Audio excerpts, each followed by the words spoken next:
usiku wa kumbukizi kwa siku ya kuzaliwa kwa moja ya wanafamilia wa tamthilia ya Dunia, tamthilia ambayo moja kati ya tamthilia ambazo zinafanya vizuri sana. Ukizungumzia tamthilia nzuri kwa muda huu, Dunia ni miongoni mwa tamthilia hiyo. Tamthilia pekee ambayo inapatikana kunako YouTube channel ya Baba Asma. Kama hujaitazama nikwambie tu, kuna vitu vingi sana unakosa. Kwa sisi ambao tumetazama tunajua maunyama ambayo yapo. Miongoni mwa watu ambao wamesema hatulali, wacha twende tukashuhudie ndugu yetu anasherekea, ni wanafamilia hawa. Kama ni miongoni mwa watu ambao wanafuatilia tamthilia ya Dunia, kwa hakika utakuwa unawafahamu. Sibo Mana mwenyewe, na kule mwisho ni ndugu yangu Mabutu, kama sijakosea. Tutazungumza nao tuambie vile ambavyo wao wamejipanga kusherehekea shughuli hii. Sibo, tuanze kwa Sibo ama tuanze kwa mzee wangu hapo? Ladies first, mambo vipi? Poa. Uko poa? Niko fresh. Mabutu, mambo yanaenda? Kama kawa. Mbona kama mmekaa mbalimbali hivi, afu kama mmekuwa wanyonge hivi, shida nini mzee? Hamna, mbona tupo sawa? Sawa. Sawa. Mara kadhaa tumeona ninyi kama mkiwa mko pamoja, watu wakatamani wafahamu mengi juu yenu. Hawa watu muona kwa pamoja, hawa tuvunje ukimya. Is there anything between you? Sibo Mana alijibia hili? Ndio, Maana yake nini? Yaani kuna kitu chochote kati yenu? Kipo maana yake? Kipo. Tutamtambulisha Mabutu sasa, nani yetu tumjue. Kiufupi ni shemeji yao. Ni mpenzi wangu au ni mchumba wangu. Tulishawahi kufanya mahojiano na wewe na ulishawahi kuniambia kwamba kwenye tamthilia ya Dunia ama kwenye kambi ya Baba Asma nina mtu wangu, lakini muda ukifika nitaweza kuambia. Bila shaka ni muda sahihi, sio? Ndio. Kuna jambo lolote ambalo lishafanyika kifamilia ndio maana unasema ni mchumba wangu, si ndio? Ndoa lini ndoa? Nasi mwakani Mungu akipenda. Huu mwaka uko vizuri kidogo, ila mwakani Mungu akipenda tunachinja mbuzi. Mabutu, kuna ukweli juu hili kwamba yeye anasema kwamba Mabutu ndio shemeji? Watazamaji walifahamu hili, kuanzia leo ndo tumeifungua exclusive kwamba Sibo Mana wake ni Mabutu. Ni kweli? Ni kweli, na kama alivyoongea mwenyewe, maana mpaka hadi mwanamke anaongea basi kuna ukweli zaidi. Unajua sisi wanaume huwa hatupendi sana kuongea kwa sababu tunaweza tukaficha, lakini wanawake huwa wamenyooka. Kwa mwanamke akikwambia jambo ni sahihi. Kama ikitokea mtu akapita kwa kule akiwatazama hivi anasema hawana mahusiano, unajua kwa nini? Vile ambavyo mmekaa kama vile watu ambao mnaogopana. Mpige kiwiko hivi kama kimgunga fulani. Mpige mkono hivi namna hiyo. Kitu gani ambacho kimekuvutia kwa Sibo? Unajua kila mwanaume anapenda tabia au mwenendo mzima wa mwanamke ambaye anamhitaji. Lakini pia mimi siwezi kusema ni uzuri wala ustaa, kwa sababu Sibo nipo naye kabla hata hajawa star. Nipo naye. Lakini pia mimi nina vitu vyangu ambavyo napenda kwa mwanamke. Mwanamke ambaye akiniridhisha mimi kwenye vitu ambavyo naviona ipo sahihi, basi nakuwa naye. Ndio maana nimeweza kuwa na Sibo, kwa sababu nimemuona ana vitu ambavyo mimi navitaka na ana malengo ambayo mimi nayatarajia kutoka kwa mwanamke. Mahusiano yenu yalianza lini? Au mna muda gani mpo kwenye mahusiano? Kiukweli tuna muda sasa hivi tunafunga mwaka. I think bado mwezi mmoja au miwili tufunge mwaka. Sibo, nani ambaye alimfuata mwenzake kumwambia kwamba what if kama tukio kwenye mahusiano kati ya wewe au Mabutu? Kwa kweli siwe muongo. Yeye ndo alinifuata. Ujue the way mimi lifestyle ambao nilikuwa naishi, kidogo wanaume walikuwa wananiogopa. Kwa hata ile nguvu ya kumfuata mwanaume nianze kumapproach, kwa kweli hiyo tradition mimi sina. Ni yeye, na sio kwamba ni siku moja amesugua, amepambana kumapproach muha, sio kitu kidogo. So yeye ndo alianza kuniapproach, nikamzungusha nikamweka kwenye vipimo, nilivyoona ana future, kwao nikamkubalia. Ilikuwa ni rahisi ama ngumu kiasi gani wewe kumkubalia Mabutu? Najua kuna wengi kama vile ambavyo ulivyosema. Imechukua muda, kwa sababu unajua wanasema mtu hajajiwi kwa muonekano kilicho ndani. Sasa ujue kidogo mimi mazingira niliyokulia ni ya mkoani. Kwao sio rahisi kumuona hawa vijana wa Dar alafu the way yuko hivi na Mabutu, kuna pigo fulani unaona huyu mtu mbona kama bisho, lakini kumbe ndani yuko fresh. Kwao nikamkatalia, ila mimi ninampima. Yaani nimemkatalia ila mimi ninamuangalia hajachoka, yani amefuatia mpaka uishe kuona mtu anadhalilishwa kwenye watu, lakini mtu bado anafukuzia, umeona. Kwa hiyo nikamstopisha kwanza kwa muda nimuangalie, nilipoona amekaza nikamuangalia na future gani.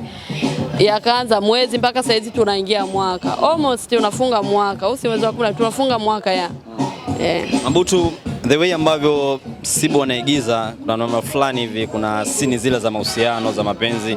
Natamani nifahamu kutoka kwako, kuna namna yote ambayo inakukata hivi, kuna namna yote ambayo unarudi nyuma kwenye mahusiano yako, unaona kama naibiwa fulani hivi, kuna mzee wangu ndani, mzee wa bakora? Hapana, unajua kwanza vizuri kwamba nafanya naye kazi pamoja, lakini pia hainikati kwa sababu mimi siyamfuata Sibo kwa lengo labda la kumharibia future, ila kwa zidi kutengeneza future zaidi. Lakini pia mimi napenda uhuru wa mtu. Nimemwacha huru kwa sababu pia wote tupo kwenye sanaa. Leo hii nikianza kusema kwamba imenikata kwake, kesho pia mimi na shuti na yeye itakuwaje? Kwa mimi nambeba kwanza mtu.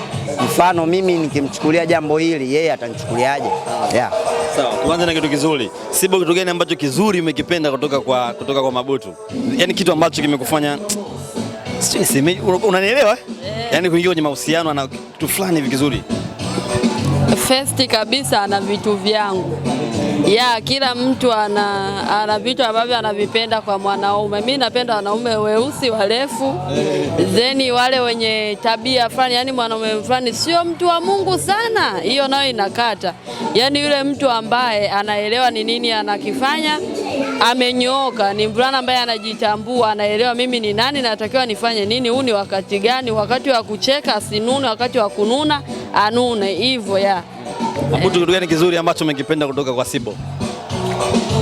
Kiukweli mimi nilichokipenda kwa Sibo ni mwanamke msikivu, lakini pia ni mwanamke ambaye yani unajua sometimes sisi wanaume huwa tunachoka akili, tunafikiria mambo makubwa, mambo mengi sana, lakini Sibo ni mtu ambaye yuko bega na bega kwa mimi kwenye ushauri. Bwana, unaonaje tufanye hivi, tufanye hivi? Yani nikaona kweli huyu tunaweza tukaenda. Kama ingekuwa Sibo hayupo hapa tunafanya interview mimi na wewe, ningekuuliza kitu gani ambacho ungetamani Sibo abadilike? Muda huu anasikia hapa, walau kana kitu ambacho huenda ni kibaya, ama unahisi kwamba kwa hiki huenda kileta dosari kwenye mahusiano yetu, ama unahisi hiki sio kizuri kwenye jamii, kitu gani ambacho unatamani Sibo abadilike? Kiukweli sio kitu abadilike, ila ni kitu apunguze. Kitu ambacho anatakiwa apunguze, lakini nimeshaelewa. Unajua kabila pia au familia huwa inatengeneza mtu kwa design tofauti tofauti. Mimi nimelelewa kivyangu, naye kalelewa kivyake, so kwamba kila kitu atavifuata ambavyo mimi navitaka. Unajua Waha tena walivyokuwa wabishi, unaweza kumwelekeza jambo hili mpaka hadi sasa ushaliona kwamba hili ni la ukweli, afu kishakaa kimya ameshajibu vibaya, afu baadaye ndo anarudi kwana ni kweli. Yani kwenye ubishi ana kiubishi fulani hivi. Sisi tunasemaje nini ambacho abadiliki kidogo? Yeye kama wewe una ubishi fulani hivi. Kwa kweli sio muongo. Kwa yeye nilivyomkuta mpaka sasa hivi alipo tuseme ameimprove sana. Kitu ambacho naweza nikamwambia aongeze apunguze hamna. Yani anachotakiwa kuongeza ni kunipenda, kwa sababu kama mimi nimeacha kila kitu, sasa hata ukituma sijini ni mitandao yangu yote nimeunganisha na yeye. Ukini DM hii tena taratibu. Mtu akikudm anaona yeye. Kwa hivyo ni mtu ambaye nimeacha kila kitu. Mimi sipendi mambo mengi. Hii ni kweli kwamba sasa hivi tukidm Sibo maana taarifa inaanzia kwako? Kwa sababu pia mimi nasemaga siku zote mtu mwenye mapenzi ya kweli huwa anakuweka wazi kila kitu, na sisi ni wasanii, sio yeye tu ambaye amenipa mimi account.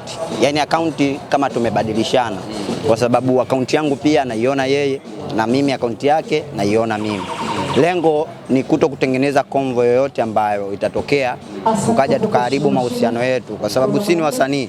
Kesho na kesho kutwa labda media au labda kitu tofauti kikamchafua Sibo, kikiwa kawaida mimi nipo ndani naelewa, kwa sababu mitandao ninayo mimi na naishi naye. Kwa hiyo haiwezi ikaingia, lakini ikiwa mitandao anayo yeye na kila kitu anakifanya tu yeye kama yeye, mimi kwangu itaniuliza maswali mengi sana. Je, ni kweli au si kweli? Yeah. Tumalizie. Huyu ni kwa sasa hivi hapa Sibo walau ana jina kulinganisha na wewe kwa hii tamthilia ambayo ameshuti sasa hivi. Kuna moment fulani isha kutokea siku moja hivi, kuna mtu alituma message nilikukata hadi ukasema mbona kama penzi langu linaenda kufa hivi. Isha kutokea hivi? Ya, huwa inatokea kwa sababu mimi na slogan moja kwenye maisha yangu. Mimi simkatazi mtu kumpenda mtu, lakini mimi nachodili ni yule ambaye nampenda mimi kama akidili na yule mtu ambaye amemdm, kwa sababu yeye kudmiwa watu wanamdm sana. Watu wanamdm sana, lakini pia mimi naona na SMS nyingi za kumtongoza, lakini naelewa kwa sababu kila mwanaume akiliona tunda juu ya mti lazima lichume bwana. Hawa ni matunda, ni maua yetu. Kwa hiyo lazima yani watu wawafuate. Yeah. Hebu tazama kamera afu waambie sasa, ndugu zangu mnaotuma message kwa Sibo naziona, alafu mimi ndo kila kitu yani. Wewe unanichonganisha. Kwa nini usijiamini? Si mali yako. Sawa. Bwana, mimi kwa jina naitwa Mabutu na mimi pia ni kama meneja ambaye msaidizi, maana meneja mkuu ni baba Asma mwenyewe. Lakini pia mimi katika mitandao yote ya Sibomana kuanzia Facebook, Instagram, TikTok, yote ambayo anaitumia mimi ninayo mimi. Kwa hiyo wewe kijana, wewe baba, wewe mwanaume yote unayetuma DM kwa ajili ya kumtongoza Sibo, jua mimi nakuangalia na ninakuona. Yangu haipo huko. Yawezekana ikawa yako, lakini pia sijajua jina. Sibo, tumalizie. Walau na wewe sasa, watu waambie sasa hivi bwana, nipo committed kwamba mimi ni mtu fulani. Usumbufu. Unajua sisi wanaume tuna mambo mengi. Usumbufu jamani, punguzeni jamani, mtanilibia ndoa yangu. Waambie watu. Mimi ni Mabutu. Sibo nikufundishe. Kashaongea baba. Maliza wewe. Ni hivyo tu, labda mtu adie mambo ya kazi, unauliza, unajua kuna yule anakuambia dada nataka kufanya sana, unamjibu tu fanya hiki, una simu kubwa, hebu jaribu kufanya contact hivyo. Kuna sio wote hatuwezi kupuuza DM kwa sababu kuna wengine anauliza vitu vya maana. So kwa wale ambao wanakuja kuapproach, mimi sipo